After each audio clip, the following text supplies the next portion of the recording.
Okay. the age of this universe and this planet, especially particularly the Earth that we're standing on, there's a royal debate over this topic. There are some who say, oh, no, there's no debate. It's been settled. The Earth is 4.629845, whatever it is, billion years old. Mm-hmm. And there's others who say, no, there's a lot of evidence the Earth cannot possibly be that old, probably in a few thousand years. And the Bible dates add up to about 6,000 years. Mm-hmm. So somebody's clearly wrong on this one. Definitely. Yeah. So pick up a rock in your yard. Pick up a rock, you will notice there is no date on it, and it doesn't talk. So we are putting our interpretation on these rocks and canyons and mountains. It's really a human interpretation stuck on top of it. It's a date we put on it. It's kind of like if you were down an alley and you saw like a guy stabbed and bleeding. You didn't see anyone stab him. You didn't see any assault or murder take place, but we can kind of make educated guesses based off the observation. Like if you saw a car, destroyed in a ditch, we would assume it crashed off course at one point. And sure, there's still questions, but we can kind of infer what happened. I agree, and we should do that. And that's all we can. That's why there's different kinds of science. There's different ways of knowing things. There's observational science, which really is the pure science. Mm-hmm. And then there's inferences, historical science. I know Abe Lincoln was president by the testimony of thousands of other people. I didn't see it myself. And so if someone tells me, hey, this rock is so many million years old, how can you tell such a thing? Who made this decision? Well, so there are a lot of different ways to measure I'm sure you're aware of that. I mean, there's radioactive metric dating methods. There's a ton of different methods. I mean, there's the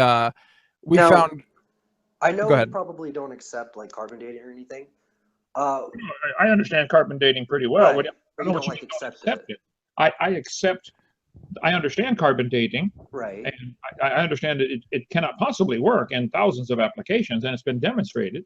And I think it's demonstrated to be pretty accurate. I mean, there's been thousands of independent, different scientists dating different rocks using different methods, and they've come to the same conclusion.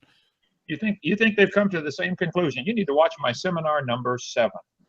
Well, some of those, if you for example, if you were to take something and you send it off to be radioactively dated, it is possible that it could be contaminated, but just because it's contaminated, I don't think that necessarily refutes, all the other evidence supporting it. Yeah, there's obviously mistakes in the dating. You can't have a perfect dating method, but I do think it's pretty accurate. I mean, if you look at, for example, we can date trees. We just find ways to date things that have proven to be accurate. And I would assume that if these dating methods were really that inaccurate, that they would have been, they wouldn't be used anymore, but they are still being used. I know, I kind of knew going into this, you don't believe those are the correct dates, so I don't think we should kind of base our arguments off of that. But for example, DNA and its shelf life, if the Earth was only, a few thousand years old, don't you think we would find fragments of DNA in fossils and everywhere, and dinosaur bones? Well, are you aware that they have?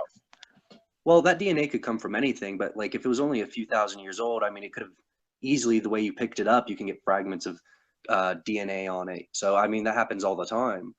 But if you were to take any sort of fossils, the vast majority don't have DNA on it. And you would think if it was only a few thousand years old, you would find DNA everywhere, because DNA can last a long time, especially if it's in a cold environment. Well, we need to back up and look at a bigger picture, I guess. The age of the Earth argument is, there's two choices. It's really, really old, or it's not really old. And those who would like to believe the theory of evolution, that's the first obstacle they've got to get over. This is their first hurdle. They have to somehow create billions of years for their theory to even look reasonable. You can flip that around, though. I mean, the creationists have to prove and believe that it was only 6,000 years old for their thing to look reasonable as well, for their belief to look reasonable as well. Correct. So here I have the testimony of Jesus Christ, and he says that the creation of Adam was the beginning of the creation. Matthew 19:4, Mark 10:6. So here's Jesus claiming the creation of Adam was the beginning. Anybody who teaches anything other than that is calling him a liar, which they have a right to do. But they need to understand what they're doing. Hold on one second. Did you observe him saying that, or is that based on other people's observations? That is based on the written word of other people, Matthew and Mark from the Bible. Correct. I did not observe it. So, but humans who can make mistakes, though, correct? Because the Bible says that man is not perfect, therefore they could make mistakes. They could have misheard. They could have, Well, except God promised, and he's actually obligated to, he promised he would preserve his words. Well, okay. Well, let's look at some of the evidence around this. So